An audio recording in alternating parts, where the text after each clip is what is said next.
Hi guys, welcome to my YouTube channel. और आज मैं आपको एक नया चाइनीज ड्रामा जिसका नाम है माय बार्गेनिंग क्वीन उसकी हिंदी समरी बताऊंगी। तो जिन्होंने मेरी लास्ट वीडियोस नहीं देखी है पार्ट 4 तक की, उसे पहले देख लो, तभी आपको इस वीडियो की हिंदी एक्सप्लेनेशन समझ में आएगी। तो यहाँ पर वीडियो शुरू करने से पहले अगर आपको किसी कोरियन ड्रामा, चाइनीज ड्रामा या फिर जापानीज ड्रामा की हिंदी एक्सप्लेनेशन चाहिए तो आप मुझे कमेंट बॉक्स में सजेस्ट कर सकते हो। मैं उसे अपलोड करने की कोशिश करूंगी। तो चलो अपनी वीडियो स्टार्ट करते हैं। तो लास्ट वीडियोस में मैंने बताया था कि जो शैंग जनिंग है उसे पता चल जाता है कि जो हैबो है उसी ने लीही कैपिटल को एवरग्रीन के जो जितने भी शेयर्स थे, मतलब जो 10% शेयर थे, वो बेचे हैं। अब यहाँ पर जो हैबो है उसे मिस्टर गुआओ की एक वीडियो मिल जाती है जिसमें वो दूसरी औरत के साथ होते हैं। तो यहाँ पर वो जो वीडियो होती है वो लीही कैपिटल के मिस्टर शू को वो नहीं देता है, क्योंकि यहाँ पर वो जान जाता है कि जो मिस्टर शू है वो उसके साथ धोखा कर रहा है। अब यहाँ पर जो एमली जो कि हैबो की असिस्टेंट होती है, वो बिना बताए हैबो को जो मिस्टर गुआओ की वीडियो होती है जिसमें वो किसी और औरत के साथ होते हैं, उसे मिस्टर शू को दे देते हैं। और यहाँ पर जो मिस्टर शू है, मतलब जो लीही कैपिटल के साथ मिला होता है, वो मिस्टर गुआओ को दबाव बनाता है कि अगर उसने अपने शेयर्स उसे नहीं बेचे, मतलब लीही कैपिटल को नहीं बेचे, तो वो उसकी वाइफ के सामने सारा राज खोल देगा। अब यहाँ पर जो मिस्टर गुआओ है उसे मजबूरन एवरग्रीन होटल के जितने भी शेयर्स उसके पास थे उसे लीही कैपिटल को बेचने पड़ते हैं। और यहाँ पर लीही कैपिटल के पास अब टोटल 10% शेयर आ जाते हैं। अब नेक्स्ट हम देखते हैं जहाँ पर मिस्टर शू जो कि लीही कैपिटल के साथ होता है, वो सभी को डिनर के लिए इनवाइट करता है। और यहाँ पर वो शंग जैनिंग को भी एवरग्रीन होटल में डिनर के लिए इनवाइट करता है। अब यहाँ पर सभी लोग डिनर कर रहे होते हैं, तभी वहाँ पर शंग जैनिंग का असिस्टेंट जिसका नाम है एन वहाँ पर आ जाता है। और वो शंग जैनिंग से कहता है कि जो मिस्टर गुआओ है वो एवरग्रीन होटल को छोड़ने वाले हैं, इसीलिए जो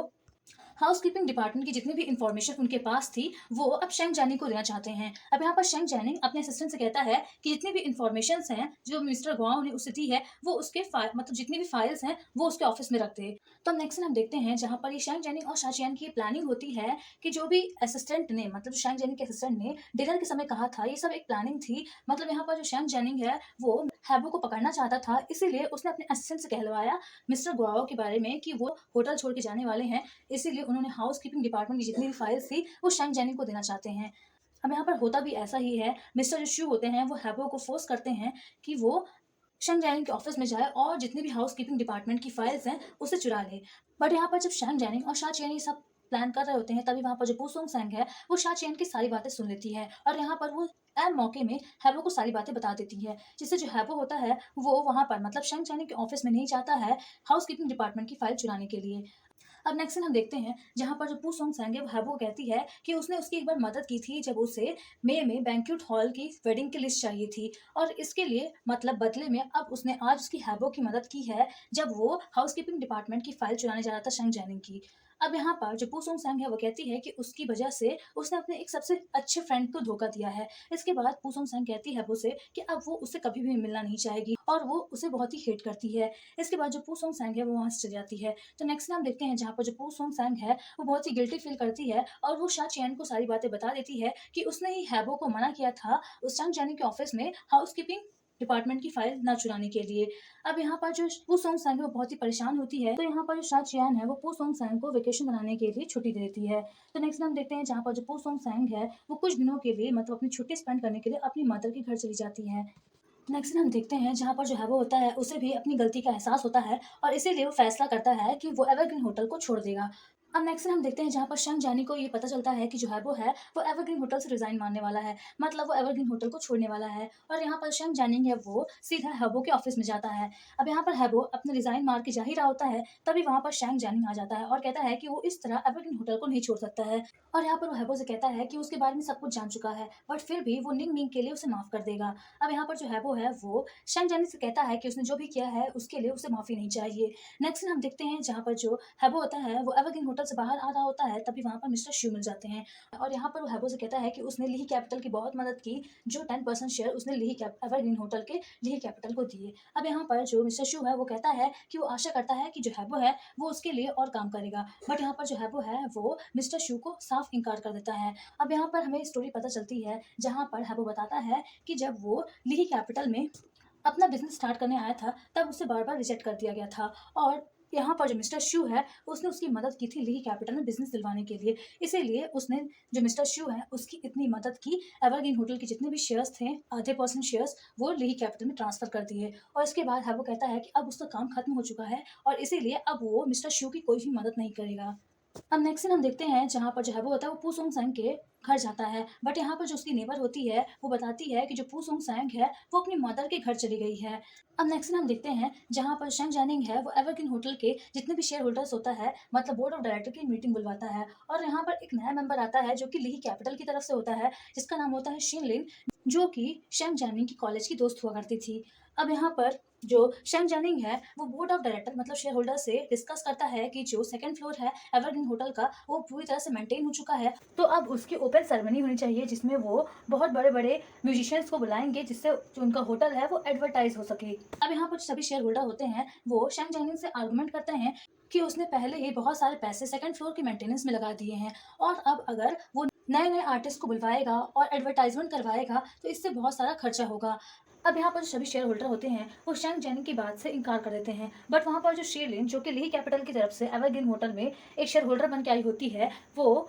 शेंग जैनिंग की बात से राजी हो जाती है। तो नेक्स्ट सीन हम देखते हैं जहाँ पर शेंग जैनिंग अपने असिस्टेंट से बात कर रहा होता है कि आज जो शीलिन है, उसने बाकी शेयर होल्डर्स के सामने उसकी बात मानी। अब यहाँ पर शेंग जैनिंग अपने असिस्टेंट से कहता है कि वो शीलिन पे पूरी कड़ी नजर रखे, क्योंकि जो शीलिन है वो एवरग्रीन होटल सिर्फ कुछ गलत इरादों से आई है। अब नेक्स्ट हमें दिखाया जाता है जहाँ पर जो शाचियन है, वो पू सोंग संग की जगह किसी और को असिस्टेंट के तौर पे हायर करती है, जिसका नाम होता है लिन। क्योंकि यहाँ पर जो पू सोंग संग है, वो अपनी छुट्टियां मनाने अपनी मदर के घर गई होती है। अब यहाँ पर जो लिन है, वो शाचियन को सारी कस्टमर्स की लिस्ट दिखाती है, उनकी कितनी सेलिंग किस कस्टमर के द्वारा हुई। अब यहाँ पर जो लिन है, वो कहती है कि जो लीली डैड है, उसने हर बार मतलब हर मंथ में उनसे कुछ ना कुछ बहुत ही ह्यूज अमाउंट में खरीदा है। अब यहाँ पर शाचियन है, वो लिली डैड इस नाम सुनते ही उसे अपने डैड की याद आ जाती है। तो नेक्स्ट हम देखते हैं जहाँ पर शाचियन और शैंग जैनिंग कैफे में बैठे होते हैं, और यहाँ पर शाचियन शैंग जैनिंग से कहती है कि उसे अपने फादर की बहुत ही याद आ रही है। इसके बाद शाचियन शैंग जैनिंग को अपने फादर के बारे में बताती है कि जब वो बहुत छोटी थी, तो उसके फादर को म्यूजिक बहुत ही पसंद था, और इसीलिए वो किसी बैंड ग्रुप के मेंबर थे। बट यहाँ पर जो उनका बैंड ग्रुप था, वो इतना अच्छा चल नहीं पा रहा था, मतलब वो इतना फेमस नहीं था। और यहाँ पर जो उसके फादर है, वो जानते थे कि वो कभी भी सक्सेस नहीं हो पाएंगे, बट फिर भी वो अपने म्यूजिक के करियर में लगे रहे। अब यहाँ पर जो उनकी फाइनेंशियल कंडीशन थी, वो बहुत ही खराब थी। मतलब जो शाचियान थी, उसके पढ़ने लिखने के तक के पैसे नहीं थे। तो यहाँ पर जो उसकी मदर थी शाचियान की, उसने उसके फादर को फोर्स किया कि या तो अपना म्यूजिक करियर चुने, या फिर वो फैमिली को चलाने के लिए कुछ तरीके ढूंढे। अब यहाँ पर जो उसके फादर होते हैं, वो म्यूजिक करियर चुनते हैं, और यहाँ पर जो शाचियान जब वो छोटी थी, तो उसे बीच रास्ते में ही छोड़कर चले जाते हैं। और इसीलिए तब से जो शाचियान है, वो अपने फादर को हेट करती है कि जब वो छोटी थी और तब वो उसकी मदर और उसे छोड़कर चले गए। अब नेक्स्ट हम देखते हैं जहाँ पर शा चियान के पास एक लड़की आती है, जो कि उसके फादर के बैंड ग्रुप की मेंबर होती है, और यहाँ पर वो शा चियान से कहती है कि उसके फादर उसे देखना चाहते हैं। तो नेक्स्ट हम देखते हैं जहाँ पर वो लड़की शा चियान को उसके फादर के पास ले जाती है, और यहाँ पर वो बताती है कि जो उसके फादर हैं, वो फाइनेंशियली बहुत ही वीक हो गए थे, इसीलिए यहाँ पर उन्हें छुपकर एक कमरे में रहना पड़ रहा है। तो यहाँ पर वो लड़की शा चियान को बताती है कि उसके फादर को ब्रेन ट्यूमर है, और यहाँ पर जो वो लड़की है, वो कहती है कि वो अपने बैंड ग्रुप में बहुत ही बिजी रहती है, इसीलिए उसके फादर का यहाँ पर कोई भी ख्याल नहीं रह सकता है, इसीलिए वो शा चियान को उसके फादर को सौंप रही है। अब यहाँ पर जो लड़की है, वो कहती है कि जो उसके फादर हैं, उन्हें कुछ भी याद नहीं है अपनी लाइफ के बारे में, और ना ही किसी और के बारे में। और यहाँ पर वो लड़की कहती है कि जब शा चियान लाइव स्ट्रीमिंग करती थी, तो जो उसके फादर थे, वो बहुत सारे प्रोडक्ट्स यहाँ पर खरीद लिया करते थे, मतलब उसके सारे प्रोडक्ट खरीद लिया करते थे। और यहाँ पर उन्हें पता चला कि जो शा चियान है, वो उनकी डॉटर है। तो यहाँ पर नेक्स्ट हम देखते हैं जहाँ पर शा चियान अपने फादर को घर ले आती है। अब नेक्स्ट हम देखते हैं जहाँ पर शेंग जैनिंग है, वो शा चियान को समझाने की कोशिश करता है कि उसे अपने फादर को उस बीमारी से निकालने की कोशिश करना चाहिए, मतलब उन्हें चीजें याद दिलवाने की कोशिश करवानी चाहिए। अब यहाँ पर जो शा चियान है, वो अपने फादर से बहुत ही गुस्से में होती है, इसीलिए वो मना कर देती है कि उसके फादर जैसे हैं वैसे ही ठीक हैं, वो उनकी कोई भी मदद नहीं करने वाली है उन्हें उस बीमारी से निकालने के लिए। अब यहाँ पर शेंग जैनिंग है, वो शा चियान को समझाता है और कहता है कि आखिर वो उसके फादर हैं, और इसीलिए उसे अपने फादर की मदद करनी चाहिए उन्हें बीमारी से निकालने में बाहर। अब यहाँ पर जो शेंग जैनिंग है, वो शा चियान को तरह तरह के आइडियाज देता है, जिससे जो उसके फादर हैं शा चियान के, उन्हें कुछ ना कुछ तो याद आए। अब नेक्स्ट हम देखते हैं जहाँ पर शा चियान है, वो पूरी कोशिश करती है अपने फादर को अपना पास्ट याद दिलवाने की। अब यहाँ पर हमें पता चलता है कि जो शा चियान का फादर होता है, वो नाटक कर रहा होता है, मतलब यहाँ पर उसे सच में बीमारी होती है ब्रेन ट्यूमर की, बट उसने अभी तक ऑपरेशन नहीं करवाया होता है, और यहाँ पर वो सिर्फ शा चियान से मिलने के लिए आया होता है, और इसीलिए उसने ये सारी प्लानिंग की होती है, मतलब इतने सारे नाटक किया होता है। अब नेक्स्ट सीन हम देखते हैं जहाँ पर शा चेन है वो डिसाइड करती है कि वो अपने फादर को उसका पास्ट याद दिलवाने के लिए जो उसके फादर का सबसे फेवरेट बैंड ग्रुप था जो कि चाइना में परफॉर्म करने वाला है उसी कॉन्सर्ट में ले जाएगी। तो नेक्स्ट हम देखते हैं जहाँ पर वो अपने फादर को उसी कॉन्सर्ट में ले जाती है, बट यहाँ पर कॉन्सर्ट शुरू होने से पहले वो अपने फादर के लिए पानी लेने जा रही होती है और तभी वहां से बाइक वाला आ रहा होता है। अब यहाँ पर शा चेन का फादर होता है वो देख लेता है कि जो बाइक वाला है उसका कंट्रोल खो गया है और इसीलिए वो शा चेन को टक्कर मार सकता है। तो यहाँ पर वो शा चेन को एक्सीडेंट होने से बचाते हैं। अब यहाँ पर जो शा चेन का फादर होता है जिसने नकली पट्टी लगाई होती है वो जमीन पर गिर जाती है और यहाँ पर शा चेन है उसे पता चल जाता है कि जो उसके फादर हैं वो उसके साथ ड्रामा कर रहे हैं और इसीलिए वो बहुत ही दुखी हो जाती है और वहां से रोते रोते चली जाती है। अब नेक्स्ट हमें दिखाया जाता है जहाँ पर शा चेन और शेंग जेनिंग एक साथ गार्डन में बैठे होते हैं और यहाँ पर शा चेन सारी बातें शेंग जेनिंग को बताती है। तो यहाँ पर शेंग जेनिंग है वो शा चेन को कहता है कि वो ये सारी बातें पहले से ही जानता था, मतलब जो उसके फादर है वो उसके साथ शा चेन के साथ ड्रामा कर रहे हैं, ये बातें वो पहले से ही जानता था। अब यहाँ पर शेंग जेनिंग बताता है कि जो उसके फादर थे उन्होंने उससे छुपाने के लिए, मतलब शा चेन से छुपाने के लिए उससे कहा था और इसीलिए वो अभी तक शा चेन को कुछ भी नहीं बताया था। अब यहाँ पर शेंग जेनिंग शा चेन को कहता है कि उसके फादर सिर्फ उसे देखने आए थे। अब यहाँ पर फिर वो एक एल्बम भी देता है शा चेन को जो कि उसके फादर ने शेंग जेनिंग को दिया था और कहा था कि वो शा चेन को ये एल्बम दे दे। अब यहाँ पर शा चेन जब वो एल्बम खोल कर देखती है तो उसे पता चलता है कि जब उसके फादर उसे छोड़कर चले गए थे तब वो बेसिकली उसके साथ थे, बट वो उसके सामने नहीं आया करते थे। अब यहाँ पर शा चेन है वो फैसला करती है कि वो अपने फादर को माफ कर देगी। नेक्स्ट हम देखते हैं जहाँ पर शा चेन है वो अपने फादर के रूम में जाती है, बट यहाँ पर उसे पता चलता है कि जो उसके फादर है वो हॉस्पिटल में एडमिट है। तो नेक्स्ट हम देखते हैं हॉस्पिटल का जहाँ पर जो उसके फादर की बैंड ग्रुप की जो गर्ल होती है वो शा चेन और शैन जेनिंग को बताती है कि दरअसल जो उसके फादर को जो ब्रेन ट्यूमर था वो असली था, बट उन्होंने अभी तक ऑपरेशन नहीं करवाया था और इसीलिए अब उनका ऑपरेशन हो रहा है। तो नेक्स्ट हम देखते हैं जहाँ पर शा चेन के फादर का ऑपरेशन सक्सेसफुल हो जाता है और यहाँ पर शा चेन है वो अपने फादर को कहती है कि उसने उन्हें माफ कर दिया है। अब यहाँ पर शा चेन है वो बहुत ही थक जाती है और इसीलिए वो हॉस्पिटल से बाहर आ रही होती है, तभी वहाँ पर उसकी मदर आ जाती है और यहाँ पर वो शा चेन को डांटने लगती है कि उसने उस आदमी की हेल्प क्यों की जो कि उसे बचपन में छोड़कर चला गया था। अब यहाँ पर शा चेन अपने मदर को समझाने की कोशिश करती है कि जो उसके फादर हैं उनके पास अब बहुत ही कम टाइम बचा हुआ है, इसीलिए उन दोनों को अब अपने फादर को माफ कर देना चाहिए। अब यहाँ पर शा चेन की मदर शा चेन से पूछती है कि उसके फादर कैसे हैं, तो यहाँ पर शा चेन बताती है कि जो उसके फादर है वो कोमा में है। अब यहाँ पर शा चेन है वो अपने मदर को फोर्स करती है कि वो अंदर जाकर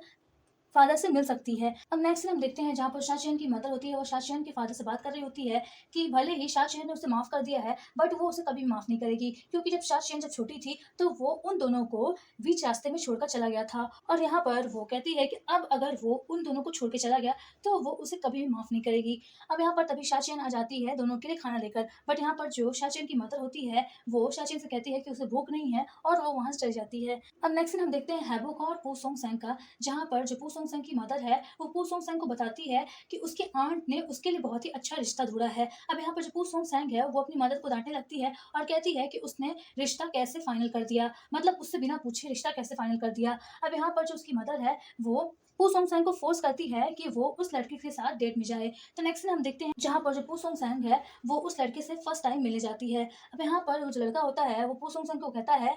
कि उसे भी मैरिज में कोई इंटरेस्ट नहीं है और इसीलिए वो अपने फैमिली के फोर्स से बचने के लिए वो दोनों एक नाटक कर सकते हैं जिसमें वो लोग नकली डेटिंग में जाएंगे और यहाँ पर जो उनकी फैमिली होगी उन्हें ये बताएंगे कि वो दोनों एक दूसरे को लाइक करते हैं और यहाँ पर वो नकली फोटोज खींचकर अपनी फैमिली को दे देंगे, जिससे जो उनकी फैमिली होगी वो उन्हें फोर्स नहीं करेगी मैरिज के लिए।